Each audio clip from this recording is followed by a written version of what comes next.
السلام عليكم ورحمة الله.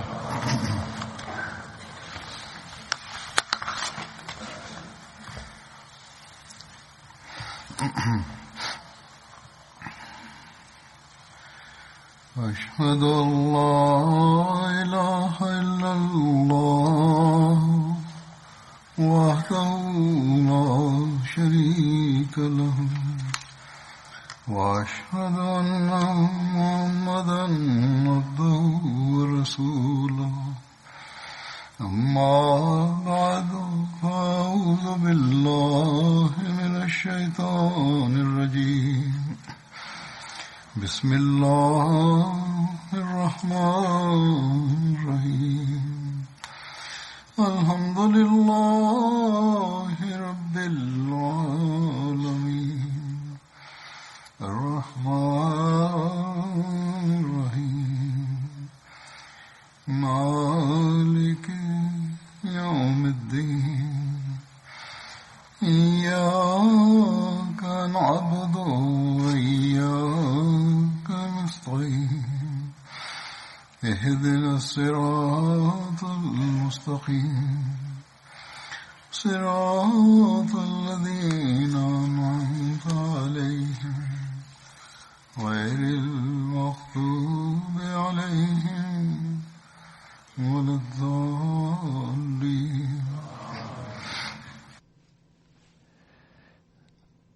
After reciting the Tashahhud, Ta'awuz and Surah Al-Fatiha, Hazrat Khalifatul Masih V, Ayyadahullah Ta'ala bin Nasir al-Aziz stated, the name of the companion whose accounts I will narrate today is Hazrat Musab bin Umair radiyallahu anhu. Hazrat Musab bin Umair belonged to the Banu Abduddar clan of the Quraysh tribe. The title of Hazrat Musab bin Umair was Abu Abdullah. And in another narration, it has been reported as Abu Muhammad.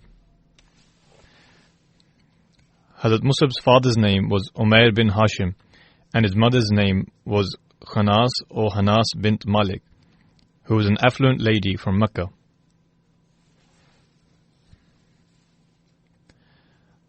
Hazrat Musab bin Umair's parents loved him dearly.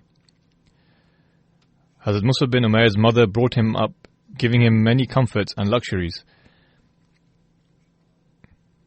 and would give him the best clothes to wear.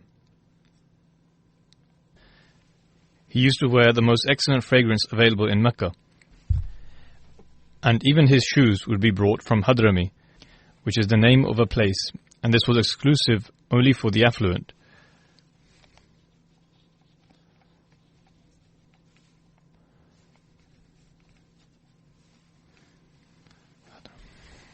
Hadramaut was a vast open plain near the sea situated to the east of Aden.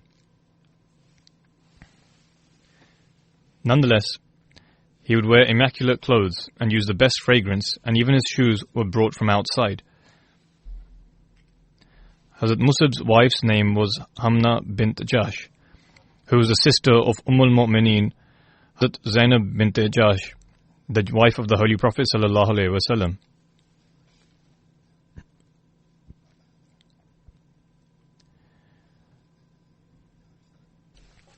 Hazrat Musab had one daughter with her.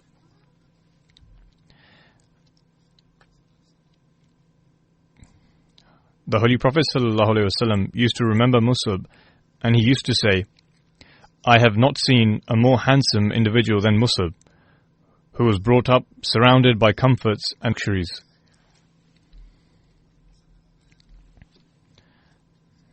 Hazrat Musab bin Umair was among the most prominent companions, and was also among the first people who accepted Islam.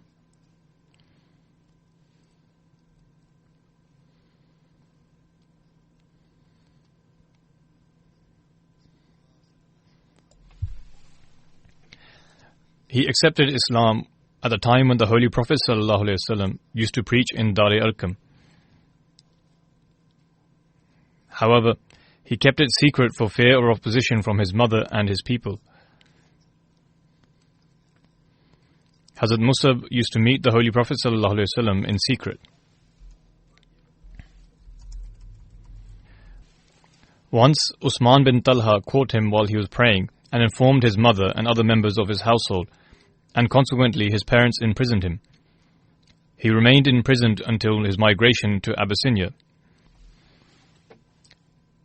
When he saw an opportunity, he escaped and migrated. After some time, when some of the migrants returned from Abyssinia to Makkah, Hazrat Musab bin Umair was also among them. When his mother saw his poor state, she decided to give up the opposition and let her son be. Hazrat Musab bin Umair had the honor of migrating twice. He first migrated to Abyssinia and then also to Medina. Hazrat Sa'd bin Abi Waqqas radiyallahu anhu narrates, I saw Hazrat Musab bin Umair in the time when he was affluent, as well as after becoming a Muslim. He endured so many hardships for the sake of Islam that I saw that his skin used to come off just as a snake would shed its skin. They established such standards of sacrifice that one is amazed by them. Once, Hazrat Musab bin Umair came to the Holy Prophet ﷺ while he was sitting amongst some of his companions.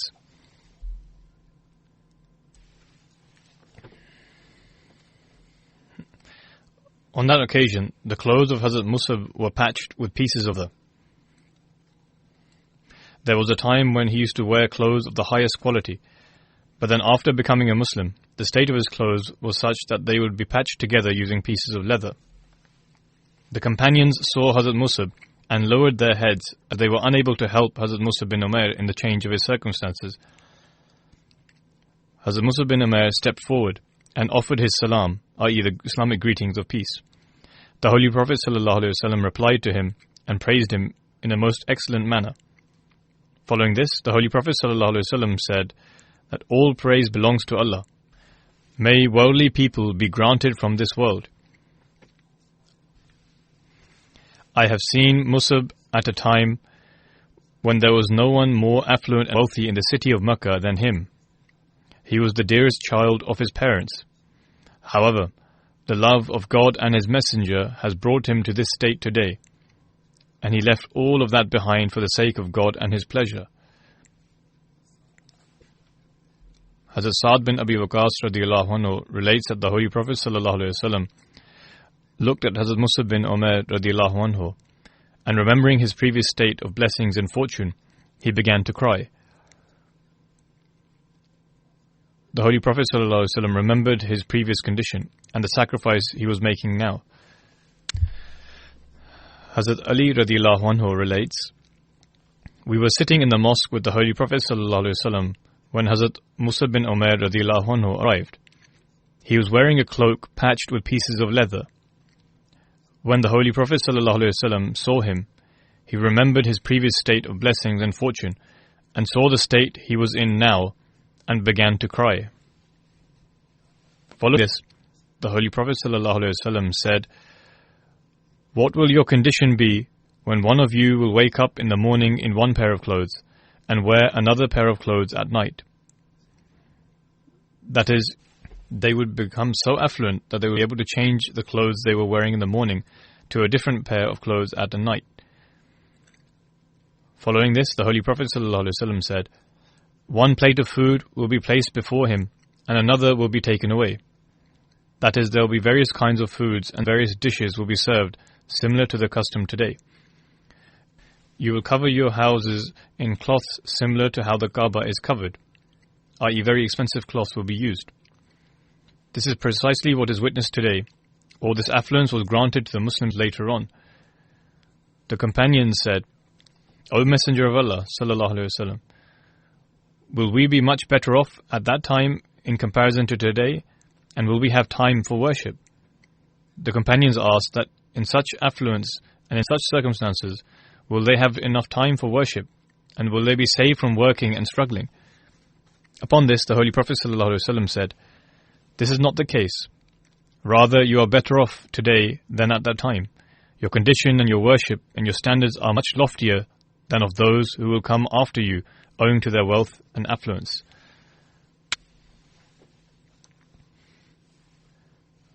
I have mentioned the migration to Abyssinia in reference to other companions.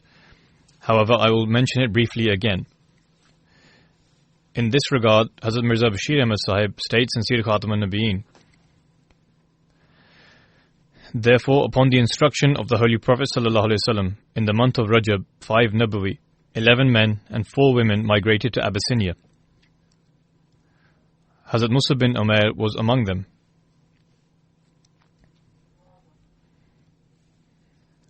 Hazrat Mirza Bashir Ahmad Sahib further writes, it is very strange that a majority of these pioneer immigrants were those who belonged to powerful tribes of the Quraysh, and the weaker were few and far between. This illustrates 2 things. Firstly, even those who belonged to the powerful tribes of the Quraysh were not safe from the cruelties of the Quraysh. Secondly, weak people such as slaves, etc., at that time were in such a grave state of weakness and misery that they were not even able to migrate. Nonetheless, when the Quraysh were informed of this, they were deeply enraged that this prey had slipped out of their hands. Hence, they pursued these immigrants, but when their men reached the coast, the ship had already departed. And for this reason they returned disappointed. Upon reaching Abyssinia, the Muslims found a life of great peace and protection from the cruelties of the Quraysh after much difficulty and prayers. On the occasion of the first pledge at Aqaba, 12 individuals came from Medina to take the oath of allegiance at the hand of the Holy Prophet ﷺ. When they were preparing to return to Medina, the Holy Prophet ﷺ also sent Hazrat Musa bin Umair radiyallahu anhu with them in order to teach them the Holy Quran and about Islam. He was known in Medina by the titles of Qadi and Muqri, i.e. he became known as the teacher.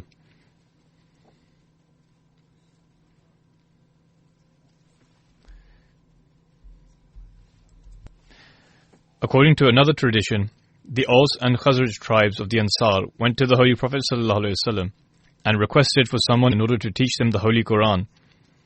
The Holy Prophet ﷺ therefore sent Hazrat Musa bin Umair radiyallahu anhu.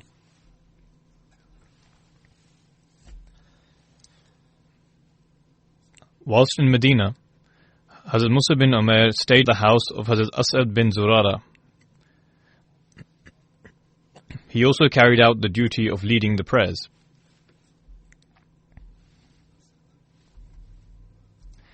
Hazrat Musa bin Umair stayed at the house of Hazrat Asad bin Zurara for a long period of time, but later on he moved to the house of Hazrat Sa'ad bin Muaz.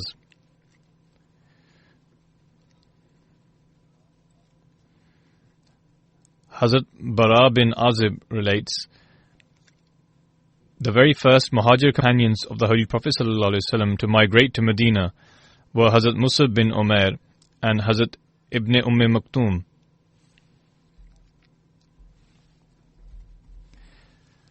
When they arrived in Medina, they began teaching us the Holy Quran. Subsequently, Hazrat Ammar radiyallahu anhu, Hazrat Bilal radiyallahu anhu, and Hazrat Sa'd radiyallahu anhu also came. Then Hazrat Umar bin Khattab radiyallahu anhu came alongside some other companions. Thereafter, the Holy Prophet ﷺ arrived. He further states, I have never seen the people of Medina so happy as on the occasion when the Holy Prophet ﷺ arrived. And the girls and the boys were proclaiming, You are the messenger of Allah, and you have come to us.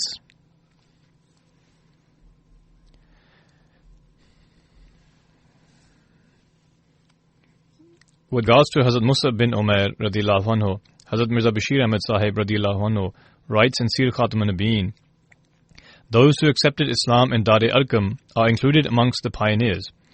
Among these, the most renowned are Musa bin Umair, who was from the Banu Abd-Dar. He was very handsome and striking, and was held very dear among his family. This is the same noble young man who was sent as a missionary to Yathrib prior to the migration, and through whom Islam spread in Medina.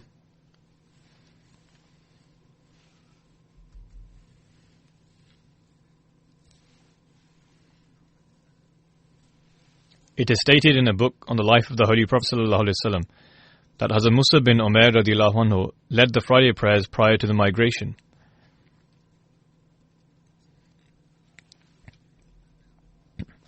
Hazrat Musab bin Umair requested permission from the Holy Prophet ﷺ before the second pledge at Aqaba to lead the Friday prayers in Medina, and he duly granted permission.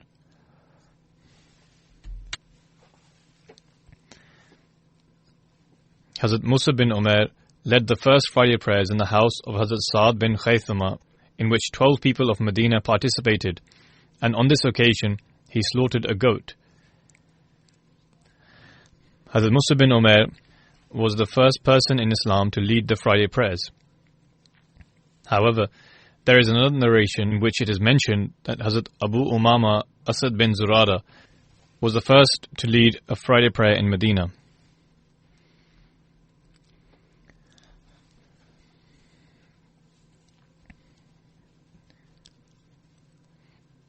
Whatever the case may be, Hazrat Musab bin Umair was the first missionary there. Hazrat Musab bin Umair would go along with Hazrat Asad bin Zurara to preach in different neighborhoods of the Ansar.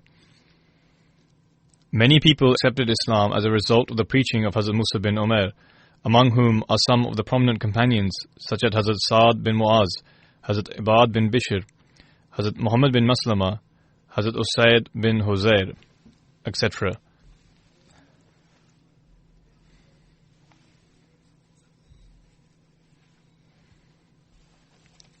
Whilst mentioning the preaching efforts of Hazrat Musab bin Umair radiallahu anhu, Hazrat Mirza Bashir Ahmad Sahib radiallahu anhu writes,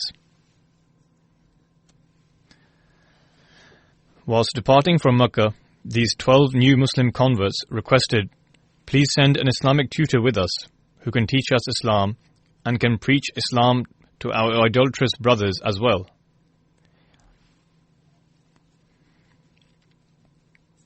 The Holy Prophet ﷺ sent Musab bin Umair, a very devout young man from the Abdul Dar tribe, along with them. An Islamic preacher was referred to as a Qari or Muqri in those days, because the majority of their work was to recite the Holy Quran, and this was the best method of preaching. As such, Musab radiallahu anhu was also renowned by the name Muqri in Yathrib.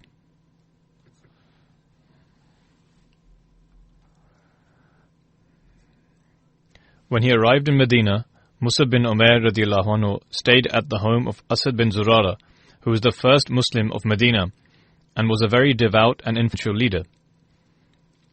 His home was transformed into a preaching center, and Musab began to perform his duties with full attention.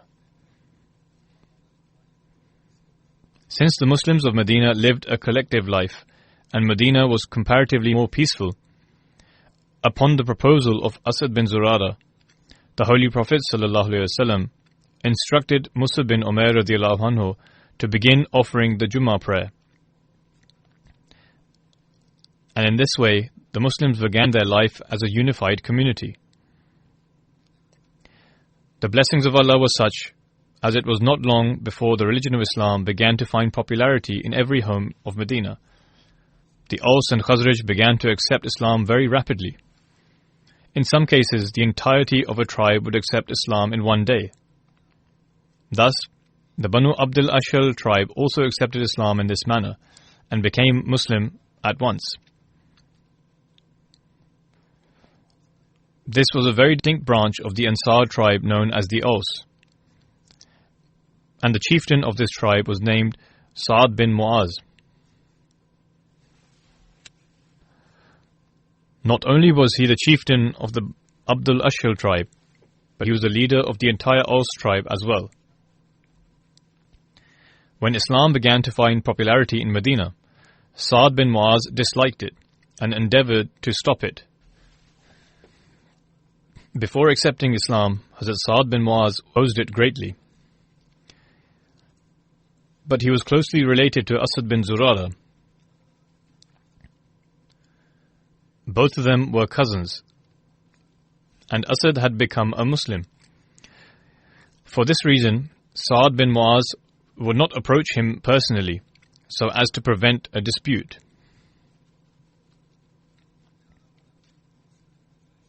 As such, he said to another one of his relatives, Usayd bin al-Hudayr, I am somewhat embarrassed to say anything due to Asad bin Zurara, since he has become a Muslim and is helping in spreading the message. But you go and stop Musab. Instead of stopping Asad bin Zurara, they decided to stop Musab from preaching and from spreading this irreligiousness.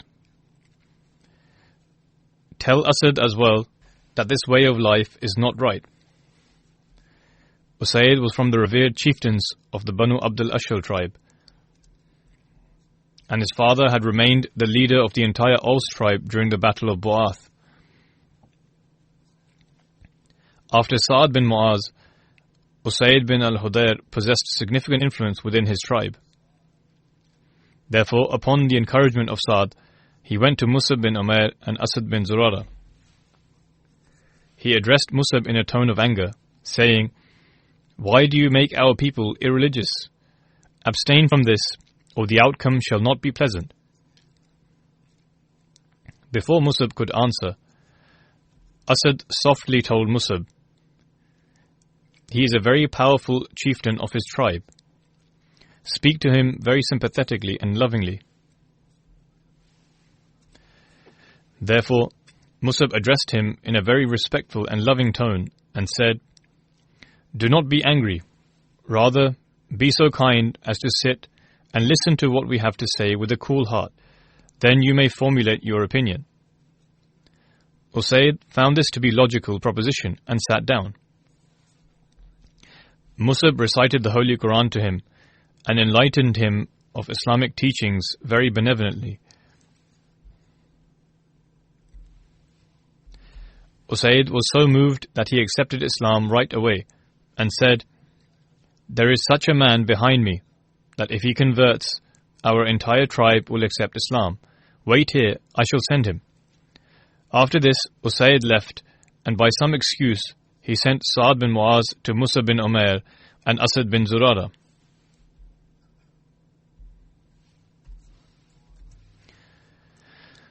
Sa'ad bin Mu'az came and furiously said to Asad bin Zurara, Look here, Asad. Indeed, you are misusing your family relations, and this is not right. If I am silent on this matter, then it is only owing to our family ties, but do not take advantage of this. Upon this, in the same manner as before, Musab tenderly and lovingly cooled him down and said, Take a seat here and listen to what I have to say. If then there is something objectionable, you may reject it.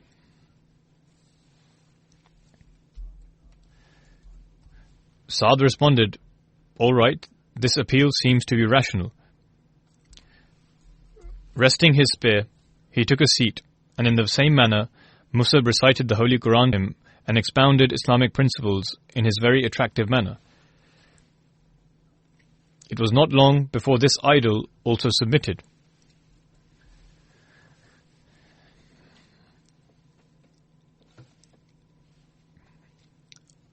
I.e., before long, Hazrat Sa'ad bin Mu'az also accepted Islam.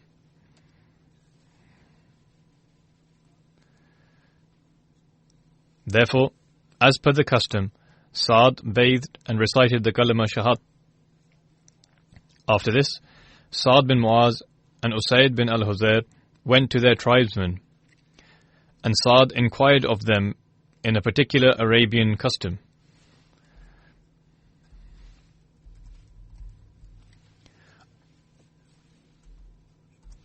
O Bani Abdul Ashal, how do you find me?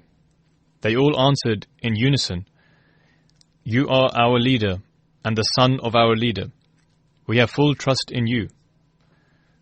Sa'ad responded, Then I have nothing to do with you until you believe in Allah and His Messenger. After this, Sa'ad explained the principles of Islam to them, and evening had not yet come before the entire tribe had converted to Islam. Sa'd radiallahu anhu and Usaid radiallahu anhu broke the idols that belonged to their people with their own hands. Sa'd bin Mu'az radiallahu anhu and Usaid bin al-Hudayr radiallahu anhu, who accepted Islam that day, are counted amongst the most eminent of companions. Hazrat Mirza Bashir Ahmad Sahib further states, and among the Ansar, undoubtedly they possess a magnificent status.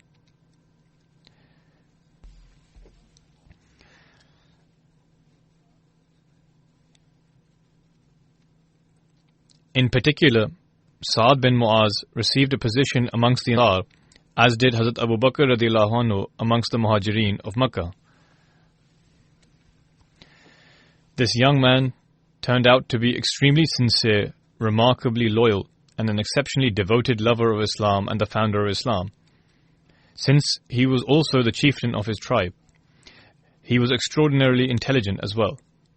He acquired such a position in Islam which was not only distinctive, nay, the most distinctive companions of the Holy Prophet ﷺ acquired. No doubt, upon his early demise, the words of the Holy Prophet ﷺ that, upon the demise of Sa'd, even the throne of the gracious God has come into motion, was based on a very deep reality. Therefore, in this manner, Islam began to spread throughout the Aus and the Khazraj tribe very rapidly. The Jews would look to this sight in terror. In their hearts they would say, God knows what is about to happen. Owing to the preaching efforts of Musab bin Umair radiallahu anhu, many people accepted Islam.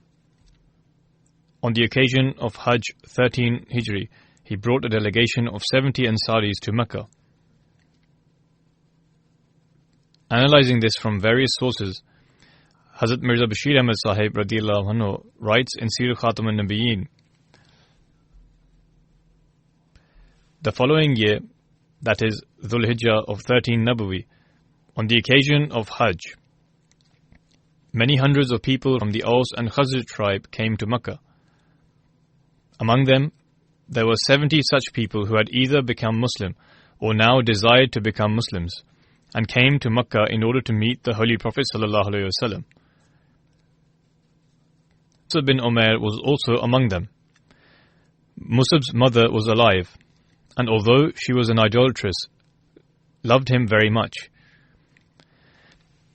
When she was informed of his coming, she sent word that first come and meet me, then go elsewhere. Musab responded, I have not yet met the Holy Prophet ﷺ. I shall come to you once I have met him. Therefore, he presented himself before the Holy Prophet ﷺ first, and briefed him on key issues, then visited his mother.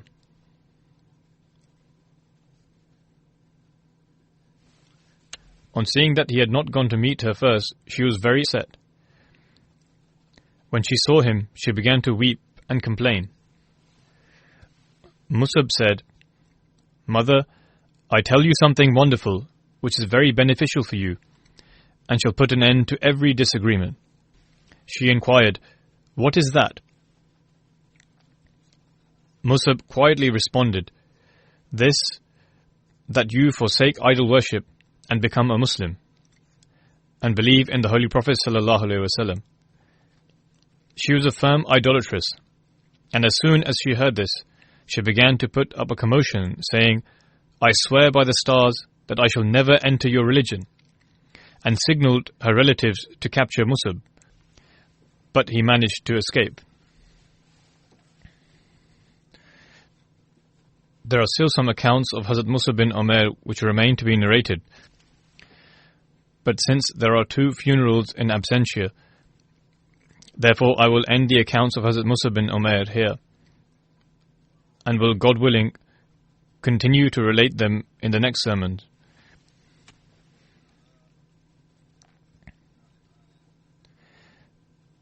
The first funeral is of respected Malik Munawwar Ahmad Junaid Sahib, son of respected Malik Muzaffar Ahmad Sahib, who passed away on 22nd of February at the age of 84. Surely to Allah we belong, and to Him shall we return. He was suffering from a liver ailment for some time, and after spending 10 days in the Tahirat Institute for treatment, he passed away and met his Creator. The deceased was a Musi and is survived by his wife, 4 sons and 2 daughters.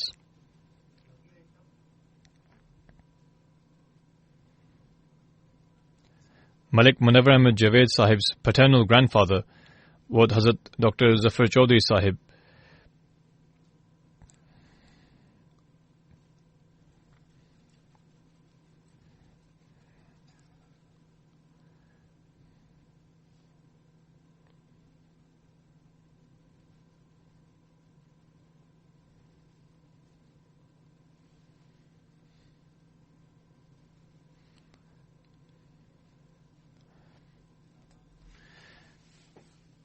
And his maternal grandfather was Hazrat Sheikh Abdul Karim Sahib, who was from Ghazipur, Gurdaspur.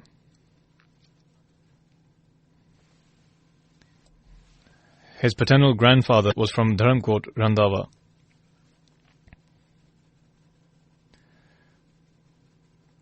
Both of his elders, i.e. both grandfathers, did the bayat at the hands of the promised Messiah ﷺ, and thereby had the honour of being counted amongst the companions. Malik Munawwar Javed Sahib's marriage took place with Salma Javed Sahiba in 1968, who is the daughter of the late Sufi Hamid Sahib. She was the paternal granddaughter of Hazrat Hafiz Sufi Ghulam Muhammad Sahib, a missionary who served in Mauritius, and who also was a companion of the promised Messiah ﷺ. Also, she was the maternal granddaughter of Hazrat Dr. Zafar Hussain Sahib, who was also a companion of the promised Messiah ﷺ. Hazrat Sufi Ghulam Muhammad Sahib, who served in Mauritius, was among the 313 companions of the promised Messiah ﷺ. Hence, both Malik Munawwar Javed Sahib and his wife's maternal and paternal grandfathers were companions of the promised Messiah ﷺ by the grace of Allah the Almighty. On one occasion, whilst mentioning about his waqf, i.e. life devotion, Malik Sahib stated that he was once listening to the address of Hazrat Khalifatul Masih IV Rahimahullah in 1982 at the Ansarullah Ijtima. In his address, Hazur spoke about the importance of waqf, and in his concluding words, the gist of which was that, do you not desire to spend your very last breath in a state of waqf? He states that these words of Hazur proved to be a turning point for him, and he kept deliberating whether or not he should do waqf. In any case, he ultimately decided to present himself for waqf and submitted his request to Hazrat Khalifatul Masih IV Rahimahullah on 10th of August 1983.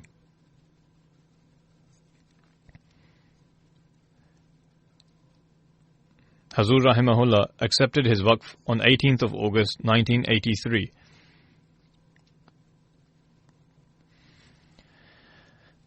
And stated that he could finish up with his previous work and then join as the time he was running his own business.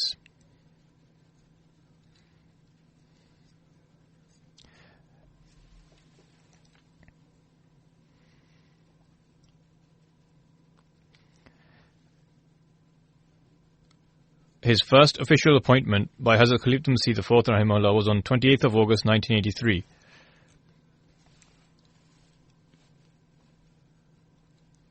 In Wakalat Sanat Tijarat.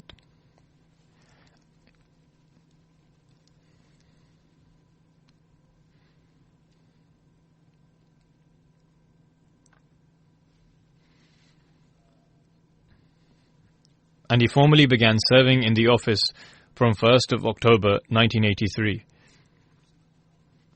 Prior to his waqf, he worked for 16 years in the Secretariat of the Punjab government, and after that ran his own business for 10 years. In November 1983, he was appointed as the manager for the Review of Religions magazine, and in 1984, he was appointed as the Muavin Nazir Ziyafat. From 20th of April 1983 to July 2016, he had the opportunity to serve as Naib Nazir Ziyafat.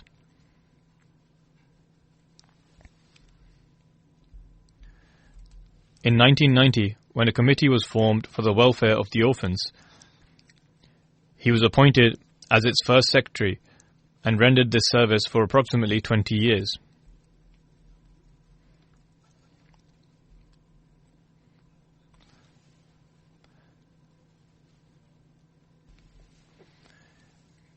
From 1968 to 1970, he served in Khudam al-Ahmadiyya, Pakistan as the Qaid of his district and also Lahore,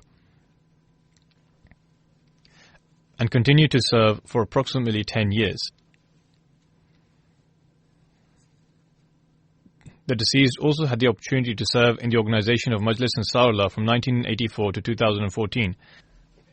And during this 31 year of service, he served as Qaid Tehreek-e-Jadid, Qaid Tarbiyat, Qaid Ishaat, and during the last 5 years, he had the opportunity to serve as a Naib Sadr of Majlis Ansarullah in Pakistan.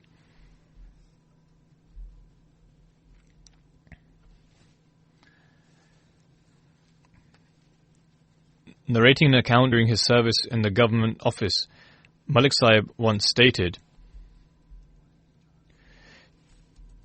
"During my service, one of our senior officers was extremely prejudiced and would often invite his Maulvis to engage in a debate with me. On one occasion, he brought Allama Professor Khalid Mahmood Sahib, who was a renowned scholar at the time. The debate began, and when the Allama Sahib could not present any adequate argument, he became angry and began hurling verbal abuse, as is the general practice of the Maulvis. My officer in charge, whose name was Abdur Rahman, began to worry lest the debate became extremely unfavorable for them.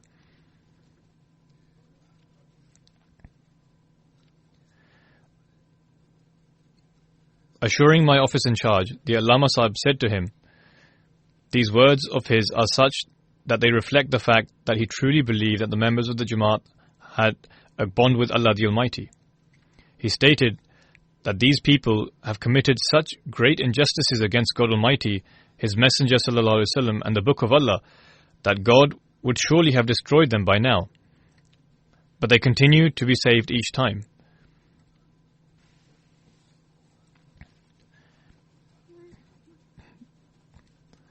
The Maulvi then stated that the reason why they are saved is because they profusely cry in their prayers.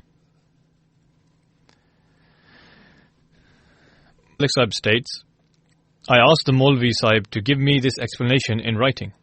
He inquired why I wanted this and stated in Punjabi, 'If I give this in writing today, by tomorrow you will have it published in a newspaper.' Thus the Maulvi had no choice but to admit that the fervent supplication of the Ahmadis aids them in every instance, and Allah the Almighty grants acceptance to their prayers. Despite considering us to be wrong, yet they still believe that Allah the Almighty listens to our prayers. May Allah the Almighty open their eyes to the truth, and may He also save this nation from their deceptive ways, as a result of which they are completely misguided in them and have led people astray." The Muawin Nazir Ziyafat Usama Azhar Sahib states that Malik Munawwar Ahmad Sahib possessed many excellent qualities. He would wake up in the night and inspect the Darul Ziyafat and take reports from the workers, and depending on the weather, he would also make arrangements for tea and eggs. He would treat the workers in Darul Ziyafat with great love and affection and compassion. He was aware of the personal circumstances of each and every worker in Darul Ziyafat and would discreetly offer them financial help as much as possible. Malik Sahib's son-in-law, Nadeem Sahib, who is also his nephew, states that he would always advise him to offer prayers, instill love for Khilafat, and to serve the faith. He further states that he once told him that after taking retirement, he decided to halve his voluntary financial sacrifices which he previously offered, since his allowance had now reduced. Hence, he drafted a list of all his promises and then fell asleep. He states that in the night he saw in a dream that Allah the Almighty came to him and said, "I am the Lord of this world. I have heard that you have halved your Chanda contributions. Come with me, let me show you the universe." And so in his dream, Allah the Almighty showed him his mountains, jungles, valleys, rivers, and his gardens. God Almighty then said, "When I possess sovereignty over all of these, then why do you need to worry? Malik Sahib states that upon this, he awoke from his dream and abandoned his decision to halve his contributions and continue to offer his chandas as normal.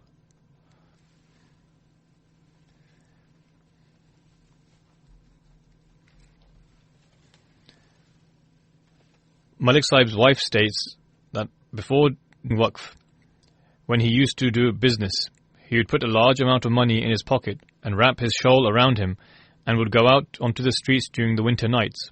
He would say that if he saw someone in need then, such an individual would certainly be someone who was in genuine need.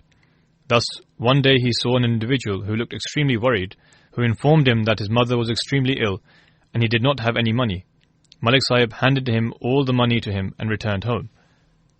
Muawin Nazir Ziyafat Asif Majid Sahib, who is also a missionary, writes, due to the volume of guests, on occasions the guests would have difficulties finding accommodation. Some guests would come to the office and openly use harsh words. However, the deceased would always listen to them happily. He then says, at times I have seen him apologizing to guests with his hands joined together. Some of the guests he would apologize to would be the same age as the deceased's children. On one occasion, after the guest had left, I said that I was greatly pained to see him seeking forgiveness with his hands together, to which he replied, why do you feel any pain? I was the one who put my hands together, not you. Remember, these are the guests of the promised Messiah ﷺ, who ran without wearing any shoes in order to chase after a guest who felt aggrieved.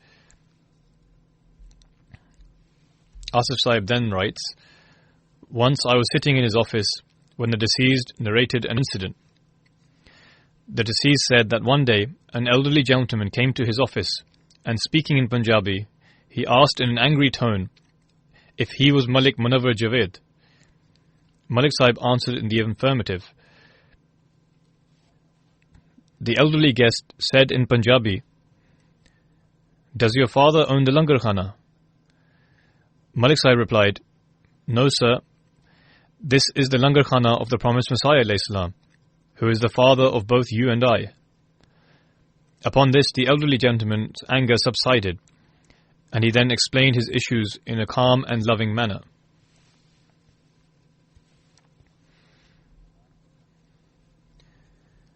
At times, the conduct of the guests is also inappropriate. I receive complaints from people who mention that they were not properly taken care of or they were ill-treated, but upon further investigation it comes to light that the guest was impatient as well. Undoubtedly, the relevant department should always be courteous to the guests. However, the guests should always display high morals, and when faced with such issues, they ought to cooperate with the administration as much as possible.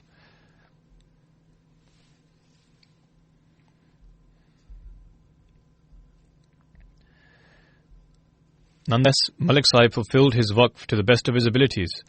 When I was serving as Nazir Ala, I was also appointed as Nazir Ziyafat, and he was Naib Nazir Ziyafat. I witnessed that he would take great care of Jamaat property and never refrain from saying what he thought was correct. Even though he was my Naib, if I had given an instruction and he thought that something else was better for the interests of the Jamaat, without hesitation, he would immediately raise his concern and would say that if we work in this manner, it would be more beneficial.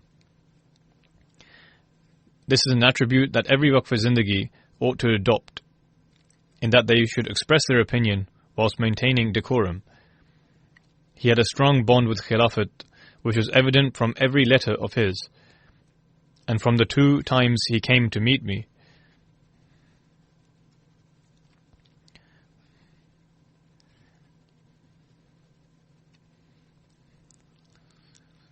May Allah the Almighty shower His mercy and forgiveness upon him and elevate his status.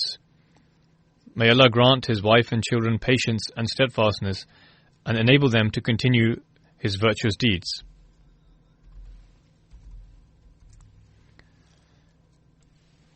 The second funeral is of Professor Munawwar Shamim Khalid Sahib, son of Sheikh Mahbub Alim Khalid Sahib, who passed away in Rabwa on 16th of February 2020 at the age of approximately 81 years old. Verily to Allah we belong, and to Him shall we return. As mentioned earlier, his father was Sheikh Mahbub Alam Khalid Sahib, who was a Nazir and also a professor of TI College. Hazrat Khalifat Masih III rahimahullah then appointed him as Nazir Baitul Mal Ahmad, and he served in this capacity for a long time.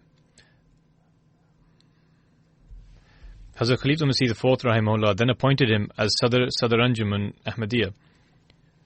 Shamim Khalid Sahib was his eldest son, and he leaves behind Shahida Munawwar Shamim Sahiba, who was his second wife, and from his first wife, who has passed away, he has one son, Khalid Noor Sahib, who lives in Canada. In 1964, when Hazrat Khalifat Masih III rahimahullah was principal of the college and also Sadr Anjuman Ahmadiyya, he led the nikah prayer of Munawwar Shamim Khalid Sahib from Masjid Mubarak. At the time, Hazrat Mirza Nasir Ahmed Sahib rahimahullah, Khalifat Masih III, stated, Professor Munawwar Shamim Khalid Sahib is the son of my close and dear friend, Professor Mahbub Alam Khalid Sahib, and thus he is dear to me like my own sons. Hazrat Khalifat Masih III rahimahullah had a close bond with Munawwar Shamim Sahib's father. He served in Majlis Ansarullah Markaziyya for 28 years. He worked as a professor in TI College until it became nationalized, and after that he worked for an extensive period of time in a college in Rabwa.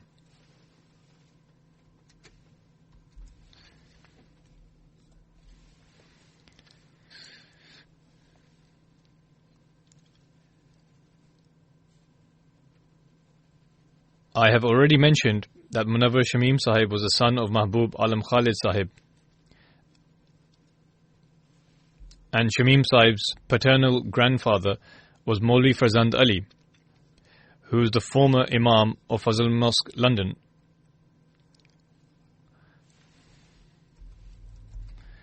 And also served as Nazir Baitul Mal. Munawwar Shamim Sahib's second wife, Shahida Sahiba, states, he possessed many great qualities, among which the foremost was his love, devotion and reverence to the Khalifa, and showing complete obedience to him. He would listen to the sermons regularly and would always derive points from these sermons. He was regular in his prayers and in observing the fast. He would offer the Tahajjud prayer and prayed the 5 daily prayers in congregation. When owing to his illness, he was stopped going to the mosque for the prayers. He was pained greatly by this and would often be overcome with emotion. He endured his illness with great patience and never even expressed his pain, nor did he ever have any grievances. Instead, he would always recite Alhamdulillah, i.e. all praise belongs to Allah. Serving the faith with full sincerity, devotion and loyalty were among his prominent qualities. He would always serve joyfully and was very considerate, loyal, and treated everyone with kindness. I was a student of his for a short while when he taught in college. But even after, when I was Amir Muqami and Nazr-e-Allah, Shamim Sahib always maintained a relationship of respect with me. He never gave the impression that I was once his student. He would always show obedience to Khilafat and the Nizam of the Jamaat.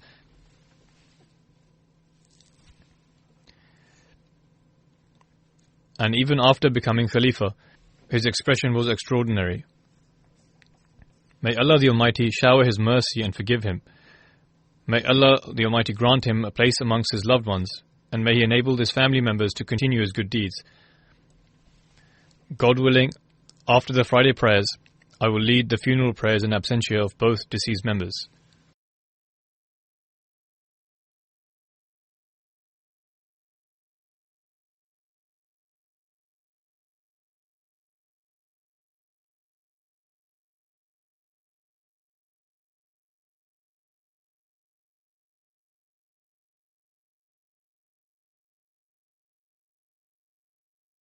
Inshallah.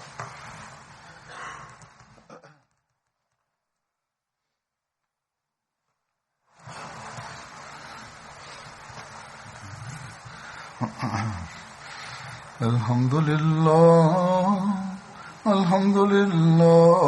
nahmaduhu wa nasta'inuhu wa nastaghfiruh wa nu'minu bihi wa ونتوكل عليه ونعوذ بالله من شرور أنفسنا ومن سيئات أعمالنا من يهده الله فلا مضل له ومن يضلل فلا هادي له ونشهد أن لا إله إلا الله ونشهد أن محمدا عبده ورسوله عباد الله رحمكم الله إن الله يأمر بالعدل والإحسان وإيتاء ذي القربى